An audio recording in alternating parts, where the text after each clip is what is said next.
여러분 안녕하십니까? 저는 오늘 개국 이래로 없던 환란, 창세 이래로 없던 환란은 어떤 환란인가에 대하여 말씀드리겠습니다.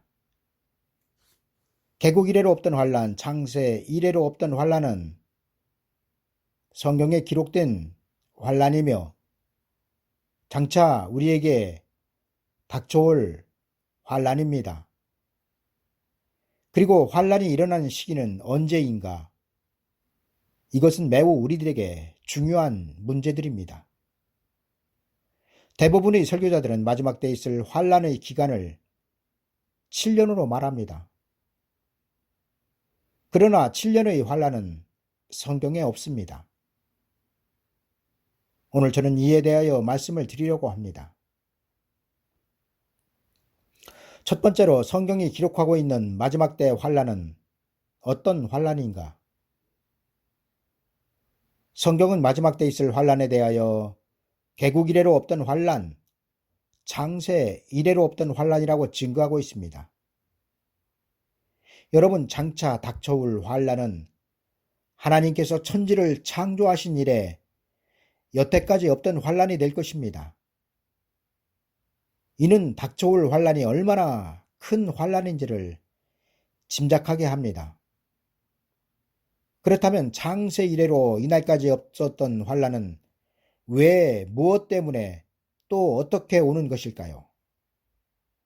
이에 대하여 성경은 환란이 오는 이유는 세상을 심판하시기 위함이며 환란을 몰고 오는 그 주체는 용이라고 기록하고 있습니다. 다시 말씀드리면 개국 이래로 없던 환란, 창세 이래로 없던 환란은 용으로부터 오는 환란을 말하며 이 환란에 대하여 성경은 요한계시록 12장에서 다음과 같이 기록하고 있습니다. 그러므로 하늘과 그 가운데 거하는 자들은 즐거워하라. 그러나 땅과 바다는 화 있을진저 이는 마귀가 자기의 때가 얼마 못된 줄을 알므로 크게 분내어 너희에게 내려갔음이라 하더라. 용이 자기가 땅으로 내어 쫓긴 것을 보고 남자를 낳은 여자를 핍박하는지라. 그 여자가 큰 독수리 두 날개를 받아 광야 자기 곳으로 날아가 거기서 그 뱀의 낯을 피하여 한 때와 두 때와 반 때를 양육받으매 여자의 뒤에서 뱀이 그 입으로 물을 강같이 토하여 여자를 물에 떠내려가게 하려 하되 땅이 여자를 도와 그 입을 벌려 용의 입에서 토한 강물을 삼키니 용이 여자에게 분노하여 돌아가서 그 여자의 남은 자손 곧 하나님의 계명을 지키며 예수의 증거를 가진 자들로 서불어 싸우려고 바다 모래 위에 섰더라. 아멘. 위의 말씀에서 알 수 있듯이 장차 이 땅에 닥칠 환란은 용이 크게 분내어 내려오는 환란을 말하며 용이 땅으로 내려오면 땅은 666 짐승의 표시대가 되는 것입니다. 그러나 하나님은 그 백성들에게 용이 땅으로 쫓겨 내려오기 전 환란에서 피할 길을 열어주실 것입니다. 그리고 그 피할 길이 바로 하나님의 예비처가 될 것입니다. 여러분, 하나님의 백성들이 하나님의 예비처로 들어가고 용이 하늘에서 쫓겨 내려오면 이 땅은 그때부터 심판으로 들어가는 것입니다. 여기에서 홍수 심판 때를 생각해 봅시다. 홍수가 내리기 전 노아의 8식구는 방주로 들어갔습니다.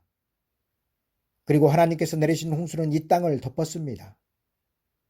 이와 마찬가지로 홍수와 같은 용이 하늘에서 땅으로 쫓겨 내려오기 전 땅에 있던 하나님의 백성들은 방주와 같은 하나님의 예비처로 들어갈 것입니다. 그리고 난 후 이 땅은 바다에서 올라온 짐승의 세상이 되는 것입니다. 두 번째로 대환란이 일어날 시기는 언제인가입니다. 그렇다면 대환란은 언제부터 일어나는 것일까요? 이에 대하여 성경 그 시기를 하나님의 백성들의 추수가 있은 다음 즉각적으로 하늘의 전쟁이 있다고 기록하고 있습니다. 그리고 용은 그 전쟁에서 패하여 땅으로 쫓겨내려오게 되는 것입니다.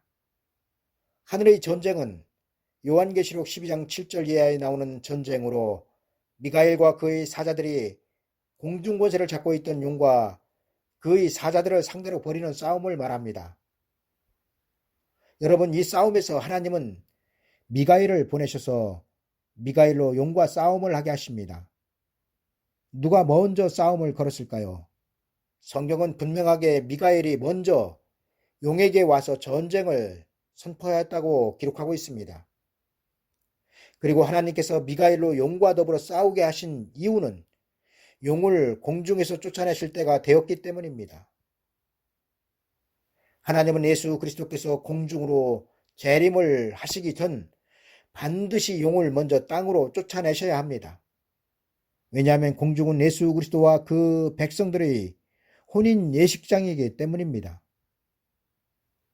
여러분, 혼인 예식장에 사망의 권세를 잡고 있는 주적인 마귀를 그대로 둔 채 혼인 예식을 치를 수는 없습니다.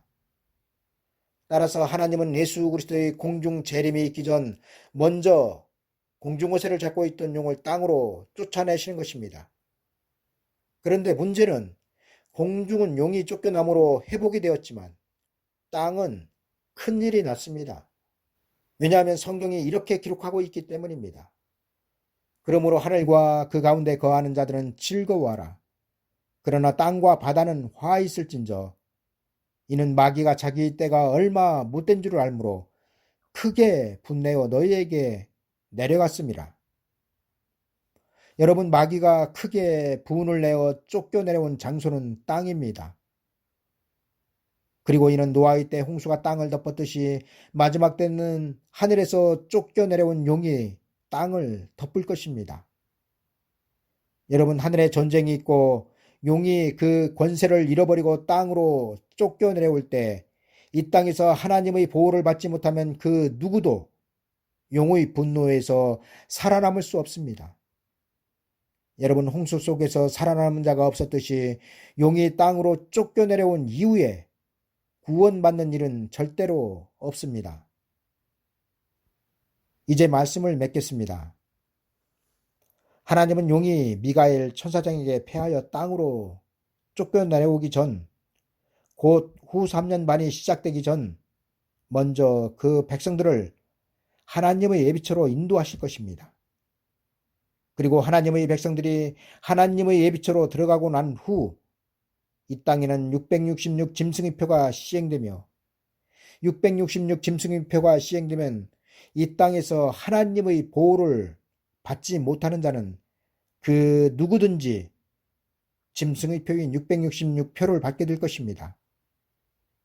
여러분들은 제가 설명을 드리지 않아도 666 짐승의 표를 받은 자들의 결말이 어떠한지를 이미 알고 계십니다.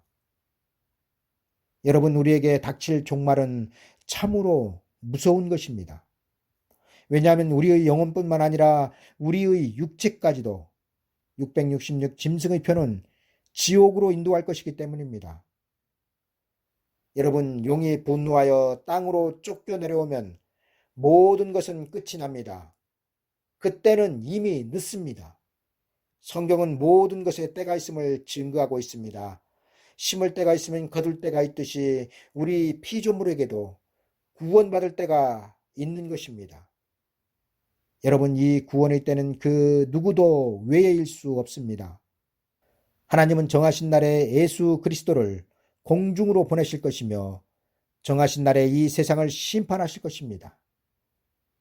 그리고 우리가 명심해야 할 것은 하나님은 이 모든 일을 행하시기 전 먼저 그 종들을 보내셔서 이러한 사실들을 그 백성들에게 알리시고 백성들로 대환란을 피할 길을 열어주실 것입니다. 그런데 문제는 노아가 120년 동안 홍수 심판의 경고에 나팔을 불어도 자기 식구 외에는 단 한 명도 방주에 태우지 못하였다는 것입니다. 그리고 이를 성경은 말세를 만난 우리에게 예표로 증거하고 있다는데 문제의 심각성이 있는 것입니다. 여러분, 많은 사람들은 휴거를 말합니다. 그러나 지금 기독교는 휴거를 말할 때가 아닙니다. 왜냐하면 휴거는커녕 마지막 때 큰 환란을 피하여 나올 자들을 성경은 아주 희귀하다고 기록하고 있기 때문입니다. 내가 사람을 정금보다 희속케 하며 오빌의 순금보다 희귀케 하리로다. 어디 이뿐이겠습니까? 성경은 이사야서 17장 6절에서 감람나무를 흔들 때에 가장 높은 가지 꼭대기에 실과 이상계가 나무 같겠고 무성한 나무의 가장 먼 가지에 사옥의 나무같이 마지막 때에 구원받을 자들의 숫자가 심히도 적을 것임을 나타내고 있습니다. 여러분, 왜 이렇게 마지막 때에 구원을 받을 자들이 귀할까요? 여러분, 그 이유는 심판의 소식에 대한 경고의 소리를 들을 수 있는 귀가 없기 때문입니다. 홍수 심판 때나 마지막 때나 귀가 열려 있어야 하는 것은 심판의 때에 구원에 이르는 기본 중의 기본이 될 것입니다. 감사합니다.